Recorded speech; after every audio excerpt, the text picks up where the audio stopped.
Using Kirchhoff rules, determine the value of unknown resistor R in the circuit so that no current flows through 4 ohm resistor, ताकि इसमें current जाए ही नहीं 4 ohm वाले में. Also find the potential difference between A and D.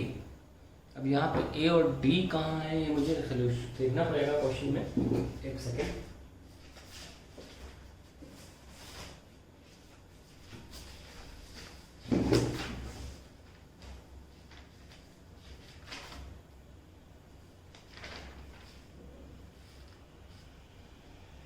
ये A है, D है, और भी लिख लेते हैं F E B C.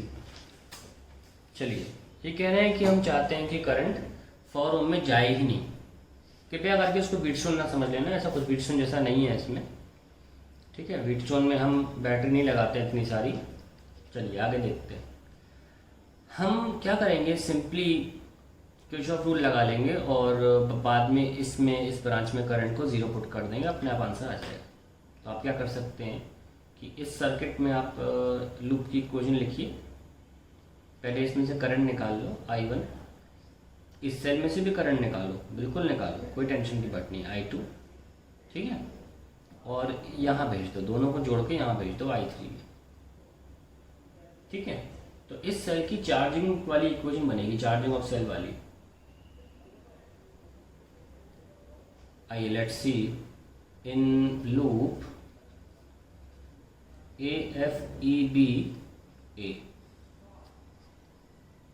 इस लूप में 9 - 6, देखो 9 और 6 उल्टे लगे हैं ना, दोनों सेल कोलाइड कर रहे हैं. Current sorry is equal to I1 × 1, बारी बारी.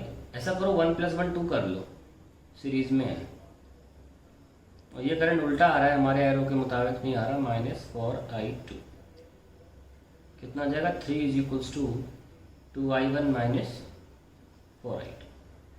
ये हमारी पहली इक्वेशन है. और अब इसमें हम क्या कर सकते हैं, इसी इक्वेशन में हम जल्दी से I2 को पुटिंग I2 = 0. तो इन दैट केस I1 जो आ जाएगा मेरा 1.5 एम्पियर आ जाएगा. हमारा करंट जो है, हमें क्या करना है, R वैल्यू निकालनी है. अगर हमें इसमें करंट 0 है तो I1 1.5 एम्पियर आ गया. ये तो कहानी खत्म हो गई. अब आप क्या कर सकते हो, अब नया डायग्राम बनाओ, उसमें से R हटा दो.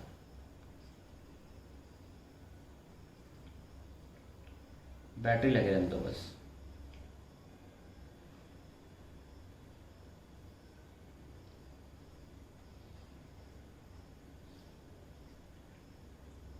ये 2 ohms है और ये पे R है. ये इकलौता हमारा रेजिस्टेंस था 4 यहाँ पे, और कुछ भी नहीं है यहाँ. ये बैटरी का कोई काम ही नहीं बचा. ये 9 वोल्ट की बैटरी है, 3 वोल्ट की बैटरी है. तो देखिए यहाँ पे हमें सर्किट को दोबारा बना लेते हैं. जगह नहीं है और थोड़ी कैलकुलेशन करनी है, कंजस्टेड हो जाएगा.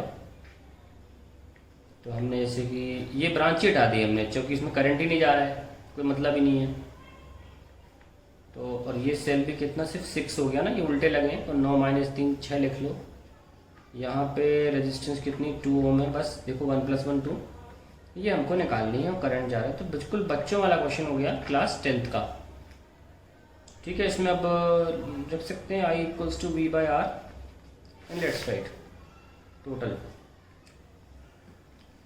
सो I कितना है मेरा 1.5 एंड V कितना है 6 और R कितना है 2 + R. So we have 4 times गया, तो 2 + R = 4 एंड R = 2 ohms. ये लीजिए हमारा क्वेश्चन सॉल्व हो गया. हमको करना है find the value potential difference between A and D. ये A और D है. चाहे तो उल्टा निकाल लो, कोई टेंशन नहीं, ऐसे निकाल लो चाहे ऐसे निकाल लो, एक ही बात है. आप ऐसे निकालोगे तो ये 2 ohms का ध्यान रखना. दोनों तरफ से निकालता हूँ, जो अलग फ्रॉम, जैसे मैं इसको क्या मार्क किया था हमने, ACD बोलता हूँ, ACD फ्रॉम सेक्शन ACD निकाल के दिखाता हूँ.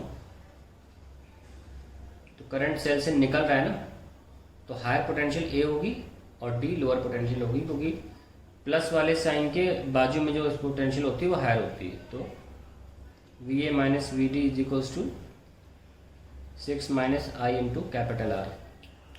करंट तो 1.5 और R2 आ रहा है, 6 माइनस 3 इज 3 वोल्ट। अब हम इस उल्टा निकालते हैं from section A B D, इस तरफ से निकालें तो ये डायरेक्टली आ जाएगा, सेल तो है ही नहीं, सेल नहीं है तो ये वाली पोटेंशियल हायर, ये lower, V A minus V D दोनों तरफ से सही आ रहा है, sorry, is capital I into R is 2 ohms, तो इससे भी 3 वोल्ट हमारा आंसर आ गया। तो ये हो गया क्वेश्चन। अब हम आपको करके दिखाएंगे नोडल एनालिसिस से इसी क्वेश्चन को।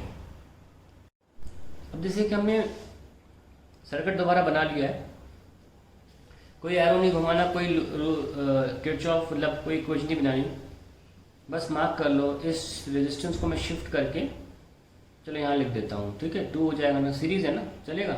तो ये प्लेन कर दो, तो इस और एफ के बीच में कुछ नहीं लगाया, तो यहाँ भी हम 9 वोल्ट लिख सकते हैं। ऐसे ही हम ये इसको भी हटा के यहाँ लगा देते हैं R ohms, और हटा दिया, और यहाँ पे जैसे कि हमने ये सब, और यहाँ पे हम 0 मान लेते हैं। एक 0 मानना पड़ता है, ध्वनि है, कहीं ना कहीं आपको 0 मानना पड़ेगा। ये पहली शुरुआत है, हमने बी पर 0 मान लिया, ये प्रैक्टिस के साथ आपको आ जाएगा। वो बहुत बड़ी बात नहीं है, कहीं भी मान लो, कोई फर्क नहीं पड़ता। चलिए, अब क्योंकि हमने रेजिस्टेंस को यहाँ शिफ्ट कर दिया, तो यहाँ बीच में कुछ नहीं गैप, तो ये इधर वाला पोटेंशियल यहाँ भी आ जाएगा, 3 वोल्ट यहाँ आ जाएगा, ठीक है। अब मान लेते हैं, और देखो जैसे 0 है तो 6 का बढ़ोतरी हुई और ये 6 आ गया, तो यहाँ पे हम x मार्क कर लेते हैं। चलिए, ये पोटेंशियल x है, तो इस जगह पर क्या होना चाहिए, नो करंट, है ना।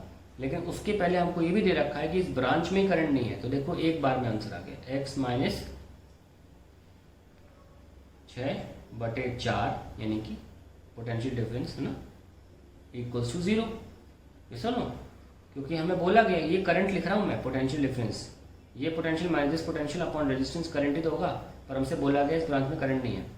तो लो x की हमारी वोल्टेज आ गई, आगे वोल्टेज, तो इस पॉइंट पे वोल्टेज कितनी आई, 6 वोल्ट।